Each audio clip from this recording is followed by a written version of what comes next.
Salut, c'est David Comsi, je te souhaite la bienvenue dans ce nouvel épisode du podcast.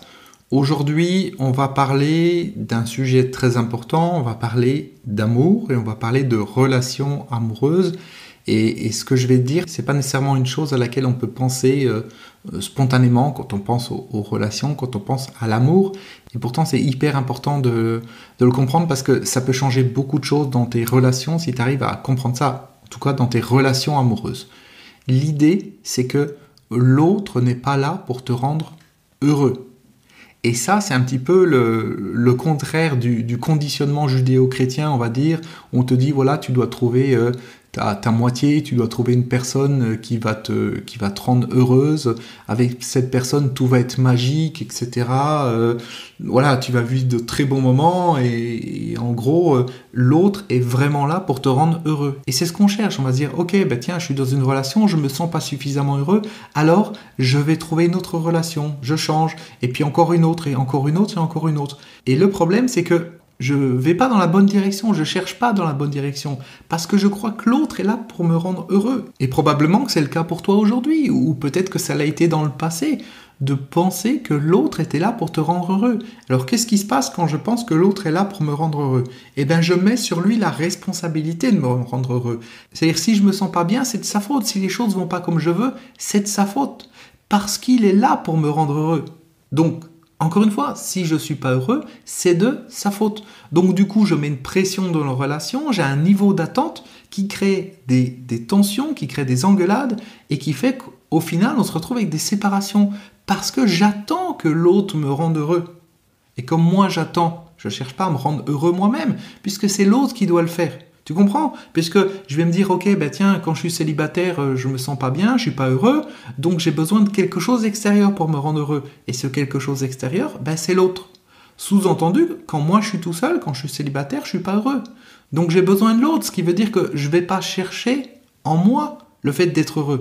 Alors tu vas me dire, si l'autre il est pas là pour me rendre heureux, il est là pour quoi ? À quoi il sert ? Eh bien l'autre, il est là pour me faire avancer. Il est là pour me faire progresser. Il n'est pas là pour la satisfaction de mon ego. Ah, je suis tellement content, je suis avec une personne qui est tellement jolie, qui est tellement gentille, qui est tellement ceci, et puis je me sens tellement heureux. Non, ça c'est de l'ego. L'autre personne, elle est là pour me faire avancer. Et si la vie l'a mis sur mon chemin, c'est parce qu'avec elle, je vais avancer. C'est parce qu'avec elle, je vais grandir. Peut-être parce que je vais être face à des challenges. Je vais apprendre à dévoiler mes sentiments, alors que normalement, je ne les dévoile pas. Ou alors, je vais apprendre à prendre soin d'une personne extérieure, alors que normalement, je ne le fais pas. Ou je vais apprendre, je ne sais pas moi, à gérer tout un ensemble de choses que normalement, je ne sais pas gérer. C'est une épreuve. D'être avec une personne, c'est une épreuve. Et quand je l'accepte comme ça, quand je comprends que l'autre n'est pas là pour me rendre heureux, mais il est là pour me faire avancer, qu'est-ce qui se passe ? Il se passe que j'accepte les difficultés, j'accepte les épreuves, j'accepte les challenges que je peux avoir au quotidien, parce que je me rends compte que cette relation me fait avancer. Et du coup, je ne mets pas la pression à l'autre. Je n'ai pas d'attente vis-à-vis de l'autre. Je lui demande juste d'être lui-même. Lui est lui-même et moi, je suis moi-même. Et à ce moment-là, étonnamment, ça me rend beaucoup plus heureux parce que j'ai pas d'attente.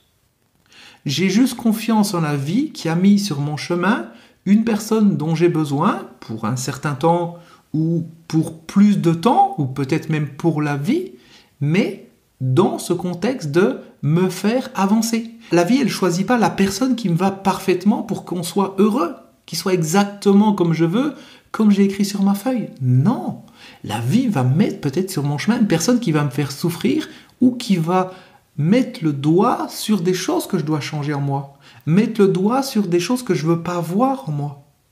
À travers la relation et à travers le fait qu'à certains moments, cette personne ne va peut-être pas agir comme j'aimerais qu'elle agisse. Et c'est ça qui va faire que ça va faire remonter des émotions en moi et ça va me forcer à regarder à l'intérieur de moi. Est-ce que tu comprends ce que je veux dire ? Est-ce que tu comprends l'idée ? Bien avoir cette phrase en tête. Alors comme d'habitude, comme pour tout ce que je dis, je ne te demande pas de prendre tout ça comme argent comptant, comme si c'était une vérité absolue. Note-le dans un coin si ça te parle. Note, je sais pas, en haut de ton bureau, sur une petite fiche ou n'importe, suivant l'importance bien sûr des relations amoureuses dans ta vie actuellement. Et puis médite là-dessus. Et teste cette phrase dans ton quotidien. C'est-à-dire que tu amènes de la conscience dans ton quotidien avec cette phrase. La prochaine fois que tu as une engueulade avec la personne avec qui tu es, ou la prochaine fois que tu as une insatisfaction, tu repenses à cette phrase que je t'ai dit. L'autre n'est pas là pour me rendre heureux. Et là, tu te dis, ah oui, effectivement, aujourd'hui, je me sens pas bien. Mais c'est pas de la faute de l'autre, c'est de ma faute à moi intérieurement. J'ai pas à attendre qu'il me rende heureux, j'ai pas à attendre qu'il fasse que je me sente bien. Je peux le faire par moi-même déjà. Parce que si j'attends, c'est ça le vrai problème, c'est que si j'attends que quelqu'un d'autre fasse quelque chose, je le fais pas. Si tu dis à un de tes enfants, va me chercher le pain, est-ce que tu vas aller chercher le pain? Non, tu vas pas aller chercher le pain. Tu as donné l'argent à ton enfant pour qu'il y aille, ou à ton conjoint, ou à un ami. T'attends. Tu comprends? Tu fais pas les choses, puisque quelqu'un est censé le faire pour toi. Donc tu attends. Et puis après, eh bien, dans le cadre des relations amoureuses, l'autre personne, elle peut pas te rendre heureuse. Parce que ce qu'elle va faire, ce sont des éléments extérieurs. Elle va par exemple t'apporter des plaisirs dans la vie. Elle peut te faire des cadeaux, elle peut faire un certain nombre de choses. Mais les plaisirs, c'est temporaire. J'en parle régulièrement, j'aurai l'occasion d'en reparler. Les plaisirs sont des choses extérieures. C'est temporaire. Un plaisir, c'est un cadeau. Voilà, tu es content, tu as ton cadeau. Mais combien de temps ça va rester? Pas longtemps en général. Et ça mène une sensation en toi, une espèce de quelque chose, mais qui ne dure pas.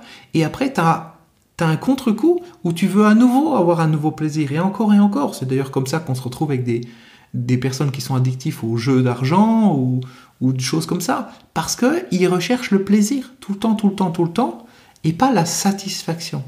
Et la satisfaction, à l'opposé du plaisir, tu l'as quand tu travailles sur toi, quand tu te connectes à toi-même. Tu as une satisfaction parce que tu es en contact avec ton être intérieur. Et la satisfaction, c'est quelque chose qui dure beaucoup plus dans le temps que le plaisir qui est ponctuel et qui ne dure pas et qui ne te nourrit pas vraiment. Tu peux le voir, hein, si tu commences à acheter différentes choses, à un moment donné, si tu as plus d'argent et que tu achètes beaucoup de choses, et à un moment donné, tu fais même plus attention. Tu vas faire les soldes, tu achètes plein de trucs, et puis tu rentres à la maison, tu les laisses dans le placard. Et puis tu vas te rendre compte un an après que tu as encore des vêtements dans le placard avec les étiquettes. Parce que t'as pas eu ce plaisir, tu étais juste dans un comportement addictif, parce que c'est ça, le plaisir amène des addictions. Et donc, quand tu es accro au plaisir et tu crois que l'autre va te rendre heureux, par exemple avec des cadeaux, avec des choses qui sont extérieures, et bien au bout d'un moment, tu t'en lasses parce que tu t'habitues à ce que l'autre t'apporte. Tu t'habitues même au fait qu'il t'embrasse, que vous fassiez l'amour ou quoi que ce soit, parce que au bout d'un moment, ton cerveau s'adapte, c'est comme ça. Le cerveau, il s'adapte à tout. Donc si tu as des attentes vis-à-vis de l'autre, il arrivera un moment où il ne pourra plus répondre à tes attentes. Parce que, comme ton cerveau s'adapte, il devra tout le temps monter la barre, encore, et à un moment donné, il n'y a pas de limite. Et puis de toute façon, encore une fois, tu attends que ça soit une personne extérieure qui fasse quelque chose. Et toi, pendant ce temps, eh ben, tu fais rien.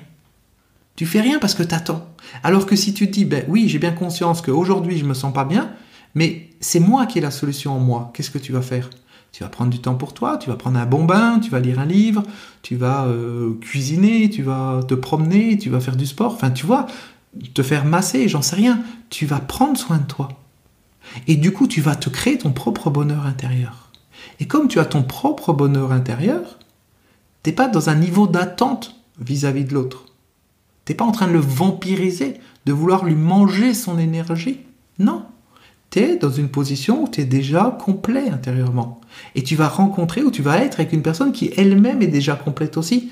Et ça fait deux personnes qui sont complètes et ça fait quelque chose de solide. Donc ça, c'est pour la notion du fait que l'autre ne peut pas te rendre heureux.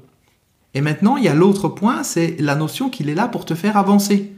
Donc ça veut dire qu'il faut que tu acceptes les challenges du quotidien. Il faut que tu acceptes qu'à un moment donné, ils mettent le doigt où ça fait mal. Il faut que tu acceptes que dans ton couple, vous soyez à un moment donné dans des situations qui vont amener de l'émotion en toi, vont amener de la tristesse, de la colère, de l'énervement, de tout un ensemble de choses qui sont finalement en toi. L'autre, il est juste là pour les faire remonter. C'est pour ça que la vie l'a choisi. Elle l'a pas choisi parce que c'est la personne parfaite et tous les deux, vous allez être Barbie et Ken. Non, la vie, elle l'a choisi parce que cette personne est parfaite pour te faire avancer. Après, tu as la possibilité de fuir. C'est ce que font la plupart des gens. Dès que ça va pas, à la première engueulade, ils s'en vont. Parce qu'ils vont dire, c'est pas la bonne personne, on s'engueule, on s'entend pas. Mais oui, tu t'entends pas. Mais c'est justement parce que tu t'entends pas que tu as la chance d'apprendre à t'entendre avec cette personne. Parce que si tu es avec cette personne, c'est qu'il y a des choses qui te plaisent. Je veux dire, sinon tu serais pas avec, on est bien d'accord. Le but, c'est pas de rencontrer le premier inconnu qui vient dans la rue et puis de se dire, c'est génial, il est là pour me faire avancer et puis j'accepte tout. Non. L'idée, c'est de choisir une personne qui te plaît, avec qui tu te sens bien, et à un moment donné, quand il y a des choses qui ne vont pas comme tu veux dans la relation, comprendre que ce sont des challenges pour toi, pour te permettre de grandir intérieurement. Et quand tu as compris ça, tu abordes les problèmes, les engueulades, les challenges ou quoi que ce soit différemment. Tu vois ça, non pas comme des problèmes, mais des pistes d'amélioration, comme des occasions de rentrer à l'intérieur de toi et de grandir. Et à ce moment-là, eh bien, tu peux au mieux profiter de la relation. Parce que tu comprends que la personne est là pour t'aider, même si elle fait les choses inconsciemment, même si c'est juste sa présence qui fait ça. Et du coup, eh bien, il y a moins de tension. Et comme il y a moins de tension, eh bien, les choses vont mieux. Et petit à petit, ça te permet de régler ce que tu as à régler en toi. La personne à ton contact, c'est pareil, elle va régler des choses en elle. Et après, vous allez devenir chacune des personnes, j'ai envie de dire, solides, équilibrées intérieurement. Et à ce moment-là, oui, tu peux être dans une vraie relation amoureuse qui va durer dans le temps. Mais pour ça, il faut passer par cette étape de nettoyage intérieur. Et l'autre personne, elle est là pour ça. Elle est là pour t'aider là-dedans. Pas t'aider dans le sens, c'est ton coach ou ton thérapeute qui va te dire toute la journée comment faire. Non, c'est les situations dans lesquelles vous allez être à travers la vie de couple qui vont te faire grandir, qui vont te faire apprendre des choses, des challenges que tu vas devoir dépasser, je sais pas, j'ai pas d'exemple en tête, mais tu sais mieux que moi. Il suffit que tu regardes dans ta vie de couple ou dans ton passé de vie de couple pour mettre un sens à ce que je dis. Donc, médite là-dessus, réfléchis à ça. Enfin, réfléchis, non.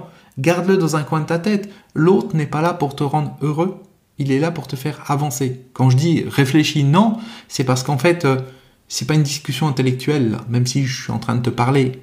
Le but, c'est d'amener une prise de conscience. Et la prise de conscience, elle n'est pas dans la réflexion. La prise de conscience, elle est intérieure. C'est comme dans l'épisode précédent du podcast, je disais tout ce qui n'avance pas recule. C'est pareil, c'est une prise de conscience. Intellectuellement, je peux comprendre les choses, mais ça ne va pas changer comment je fonctionne intérieurement. Quand j'ai la prise de conscience, oui, ça change ma manière de faire et d'être. Eh bien là, c'est pareil. Quand je comprends que l'autre, il n'est pas là pour me rendre heureux, j'ai moins d'attentes vis-à-vis de lui. J'accepte ce qui vient de lui, j'accepte les situations dans lesquelles on va être, et du coup, ça met moins de tension. Et comme ça met moins de tension, eh bien, les choses vont mieux. Et puis en parallèle, au lieu de mettre des tensions sur lui, eh bien, je regarde à l'intérieur de moi. Et à ce moment-là, je vois ce que j'ai besoin de régler. Et ce que j'ai besoin de régler, je peux le régler en lisant un livre, en suivant une formation, en voyant un coach, un thérapeute ou quoi que ce soit. Tu comprends ? L'autre, il est là pour appuyer. Il est là pour me mettre dans une situation qui va faire remonter les choses. Il n'est pas là pour les régler après, c'est-à-dire me trouver la solution. Non. Quand j'ai mis en évidence qu'il y a quelque chose qui ne va pas, c'est à moi de le régler à travers un travail intérieur ou un travail avec quelqu'un. Et l'image qui me vient à l'esprit par rapport à cette notion de relation, c'est, imagine, tu prends une soupe de légumes et tu prends un mixeur, donc tu fabriques ta soupe de légumes, tu as ton mixeur, donc tu fabriques ta soupe, tu la mixes et à un moment donné, tu as l'impression que c'est bien mixé. Et puis ça t'est déjà arrivé, tu te sers ta soupe et tu te rends compte qu'il y a des endroits où il reste des grumeaux. Tu as déjà vu ça. Eh bien en fait, à l'intérieur de nous, c'est la même chose. C'est-à-dire que tu as l'impression que tout va bien, que tout est calme, mais l'autre, il arrive et remue la soupe. Et quand il remue la soupe, il fait remonter les grumeaux. Et c'est ça l'idée, c'est que la relation de couple est là pour faire remuer la soupe, pour faire remonter les grumeaux, pour faire remonter tout ce qui a besoin d'être réglé. Parce que c'est comme ça qu'on avance dans la vie, en réglant ce qu'on a besoin de régler. Parce que sinon, les grumeaux qui sont à l'intérieur, ils grossissent, ça s'amplifie, ça crée des comportements qui ne sont pas les comportements qu'on veut, ça crée des actions inconscientes qui nous emmènent droit dans le mur, ou même quelquefois ça crée du stress, des tensions, ça peut même créer des maladies, parce que c'est à l'intérieur, on ne veut pas le voir. Donc une relation, c'est idéal parce que ça remue la soupe et ça fait remonter les choses. Et c'est pour ça, d'ailleurs, que bien souvent, on progresse beaucoup plus dans une relation que quand on est tout seul. C'est pour ça que si je me dis, ok, j'ai des problèmes émotionnels, ou j'ai des problèmes quand je suis en couple, ou j'ai des problèmes affectifs, ou de dépendance, ou de peur, ou de je ne sais quoi, je vais résoudre ces problèmes et après je me mettrai en couple. Non. Parce que tout seul, tu peux pas résoudre ces problèmes, parce que quand tu es tout seul, tu remues pas la soupe.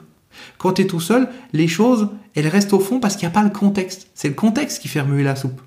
Donc c'est en étant dans une situation avec l'autre, en étant dans un contexte de vie, de couple, que les grumeaux peuvent remonter et que tu peux nettoyer tout ça.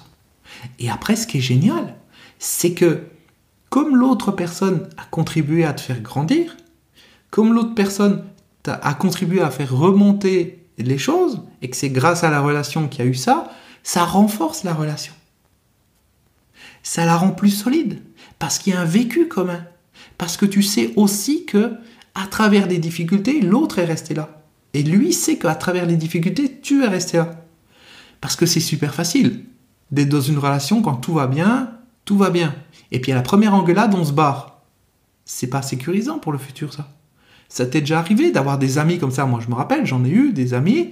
Tant que je les contredisais pas, tout était ok. Tant que je faisais tout ce qu'ils me disaient, c'était ok. Et puis le jour où on est la moindre engueulade, eh ben c'était terminé. C'est pas des amis.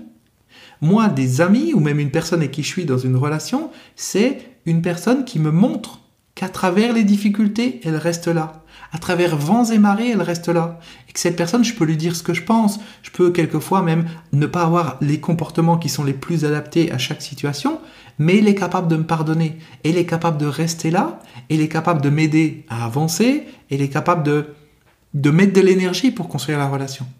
Tu vois ? Et ça, c'est important. Donc du coup, d'être dans une relation comme ça, où l'autre est là pour te faire avancer, à travers le contexte de la relation, je le redis encore une fois, je veux pas que ça soit mal interprété. C'est pas l'autre est là pour me faire avancer dans le sens où c'est mon coach et mon thérapeute. Non, il n'y a pas besoin de ça. Il y a juste besoin qu'il vive la relation avec toi, et en vivant la relation, à travers ce qu'il est, à travers ses comportements, ses croyances, à travers tout un ensemble de choses, ça va le faire bouger à l'intérieur de toi. Et c'est ça qui va faire remonter ce qui a besoin de remonter. Et la vie, justement, a mis sur ton chemin la bonne personne pour ça. Parce que la vie est intelligente, elle sait comment les choses fonctionnent.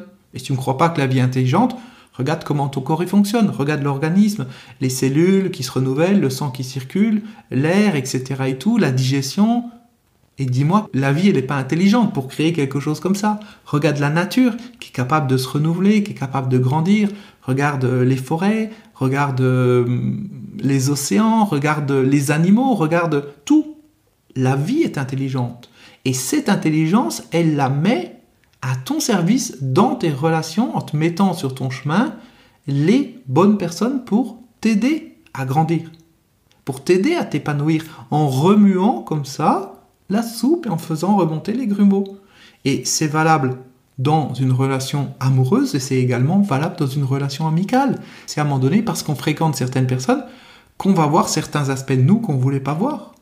Et comme on les voit, eh bien on peut les changer, parce que ça fait remonter des choses, tu vois ? Ok ? Donc, garde ça à l'esprit. L'autre n'est pas là pour te rendre heureux, il est là pour te faire avancer. Tu mets ça dans un coin de ta tête, et puis le moment venu, ben, tu le vérifies. C'est-à-dire, le moment venu, tu passes la situation dans laquelle tu vis à la lueur de ça. C'est comme une lampe de poche, en fait, ce que je te dis. Tu allumes la lampe de poche sur la situation, et ça va éclairer la scène différemment. C'est ça la prise de conscience. Donc, tu allumes ta lampe de poche, tu regardes ce qu'il en est, et là, tu vas avoir une autre compréhension. Et tu vas dire, ah ben oui, effectivement, peut-être qu'on s'engueule tout le temps parce que j'attends des choses de lui. J'attends qu'il me rende heureux. Mais imagine un truc. Que toi, t'attends que l'autre te rende heureux. Sous-entendu, toi, tu peux pas te rendre heureux toi-même. Ou tu fais rien pour ça. Mais l'autre, il va attendre que tu le rendes heureux aussi. On est d'accord. Ça veut dire que toi, tu peux pas te rendre heureux, mais tu as la tâche de rendre l'autre heureux. Ça n'a pas de sens. Tu vois, chacun attend sur l'autre. Il faut qu'à un moment donné, chacun fasse son travail intérieur, chacun avance, chacun lise des livres, se forme, fasse du coaching, de la thérapie ou je ne sais quoi, mais progresse, soit dans cette énergie d'avancer. ou regarde des vidéos sur YouTube, écoute des podcasts comme celui-ci, j'en sais rien, mais fasse quelque chose. Sois pas dans une énergie de routine, de train-train, de oui, je règle les problèmes du quotidien et puis c'est tout et je m'en fous du reste. Non. Il faut que chacun mette la priorité sur son développement personnel. Et on en revient à ce que je disais il y a quelques épisodes, quand je te disais quelle est ta priorité au quotidien. Est-ce que c'est des choses extérieures ou est-ce que c'est ton travail sur toi? Et là, tu vois vraiment tout le sens de ce que je te disais. C'est que quand tu travailles sur toi, tu es capable de te rendre heureux. Et comme tu es capable de te rendre heureux, tu n'es plus avec l'autre par besoin, mais tu es avec l'autre comme un plus. Et c'est le fait que ça soit un plus, qu'il n'y a pas de tension, il n'y a pas il n'y a pas de combat au quotidien. Parce que si ta journée s'est mal passée, c'est pas de la faute de l'autre. Même si l'autre, à un moment donné, il n'est pas correct. Il te dit quelque chose de mal ou il fait quelque chose de mal. Quand tu as travaillé sur toi, tu comprends que même si l'autre fait quelque chose qui ne te convient pas sur le moment, eh bien, tu as la capacité de te connecter en toi et de réagir d'une manière différente. Tu peux t'énerver, tu peux casser la vaisselle, tu peux faire tes bagages et t'en aller, mais tu peux aussi ne pas alimenter la discussion ou ne pas alimenter l'engueulade. Et quand tu fais ça, eh bien ça désamorce tout de suite les choses. Et tu vois, à travers les engueulades, tu peux réussir comme ça petit à petit à changer ton comportement et ta manière de réagir aux engueulades. Et du coup, tu te rendras compte que s'il y a des engueulades, peut-être que tu étais aussi responsable de ça, parce que quand l'autre disait quelque chose, toi tu rajoutais, tu mettais de l'huile sur le feu, et du coup, ça grossissait, ça grossissait, ça grossissait. Donc voilà, la vie, c'est une école. On est là pour grandir, on est là pour avancer, on est là pour se transformer. On n'est pas là simplement pour être dans un état de bonheur, c'est-à-dire je trouve le bonheur et je suis heureux, et puis après je me mets sur ma chaise longue, je suis au soleil, puis j'attends la fin de ma vie comme ça en étant heureux. Ça sert à rien. C'est comme aller à l'école et puis rester assis dans un couloir ou rester allongé dans la cour et puis je regarde le ciel. Ça n'a pas de sens. Je suis à l'école, je suis là pour apprendre. Eh bien, je suis sur Terre, je vis, je suis là pour apprendre. Je suis là pour faire des expériences. Et à l'école, comment je progresse? À travers des exercices, à travers des choses à résoudre. Comment tu apprends les mathématiques, par exemple? Eh bien, tu as des choses à résoudre. Comment tu apprends la dissertation? Comment tu apprends l'orthographe, la grammaire? À travers des choses à résoudre. Et c'est à travers ça que tu grandis. Alors peut-être que tu n'aimais pas spécialement l'école, mais tu comprends le principe. De toute façon, c'est comme ça, on n'y peut rien. La vie, c'est une école. On dit bien l'école de la vie, c'est comme ça. On est là pour apprendre. On peut être contre ça. On peut dire non, moi je m'en fous. Même à la limite, tout ce que dit David comme si c'est des conneries. L'autre, il n'est pas là pour me rendre heureux. Il n'est pas là pour me faire avancer, etc. Tu peux te dire ça. Tu peux te dire tout ce que tu veux, en fait. Simplement, la réalité des choses, elle est là derrière. Et si tu n'en tiens pas compte, tu vas en être victime. Ça va agir contre toi. Donc tu peux choisir pour que les choses aillent pour toi, avec toi, dans ton sens, ou contre toi. Ça dépend de ton point de vue. Ça dépend de ce que tu décides. Mais c'est comme ça. Moi, je peux regarder par la fenêtre et dire il est telle heure, il va pas faire nuit, il va pas faire nuit, il va pas faire nuit. Je suis désolé, la vie, elle en a rien à foutre de ce que je pense. Quand c'est l'heure de faire nuit, il fera nuit. Quand c'est l'heure de faire jour, il fera jour. La vie, si elle a décidé qu'il pleut aujourd'hui parce qu'il doit pleuvoir, eh bien il va pleuvoir. Je peux faire la danse du soleil ou je ne sais quoi, ça va rien changer. C'est pas moi avec mon petit ego, ma petite personne qui va influencer le monde comme ça à dire non, il fait beau. C'est pas possible. Non, je veux pas qu'il fasse nuit, je veux qu'il fasse encore jour parce que j'ai besoin d'aller jardiner ou je ne sais quoi. Non. Donc c'est soit je prends conscience de comment les choses sont, je les accepte et je vis avec ça et du coup j'en profite, j'avance dans le même sens et ça me permet de progresser, ou alors je fais de la résistance et je me dis non, je veux pas, c'est comme ça, je veux pas qu'il fasse nuit et puis je m'obstine à marcher dans la nuit et je fonce dans les murs. Enfin, tu comprends le principe. Voilà, donc j'espère que tout ça, ça te sera utile. En tout cas, comme je t'ai dit, mets-le dans un petit coin, n'accepte pas les choses parce que je te l'ai dit, comme si c'était une vérité absolue, teste-le dans ta vie, mais tu le testes de manière neutre, c'est-à-dire tu le testes pas en disant je vais me prouver que ce qu'il dit c'est faux, tu le testes pas en cherchant des contre-exemples, non, tu le mets dans ta vie, tu allumes la lampe sur les situations que tu vis à la lueur de ce que je viens de dire et tu vois concrètement ce qu'il en est avec ça, et si tu dois prendre conscience de certaines choses, tu prendras conscience. Voilà. Je compte sur toi pour partager cet épisode du podcast avec le maximum de personnes, en tout cas toutes les personnes qui auraient besoin d'entendre ça. C'est important aussi Quand tu entends quelque chose et que ça te parle, tu dis « Ah mais oui, mais un tel qui a des problèmes, s'il savait ça, peut-être ça pourrait l'aider. Tiens, un tel il est en train de s'engueuler avec sa femme ou son mari, ou de se séparer, ou voilà, ou de je ne sais quoi. » Et tu entends quelque chose qui est utile, dis-le à la personne, tu donnes le lien qu'il puisse venir écouter ce podcast, ça lui fera du bien, et puis toi tu feras quelque chose d'utile. C'est important aussi de faire des choses utiles quelquefois pour rendre service aux autres. C'est ça qui amène une satisfaction intérieure aussi. À très bientôt pour un prochain épisode. Ciao.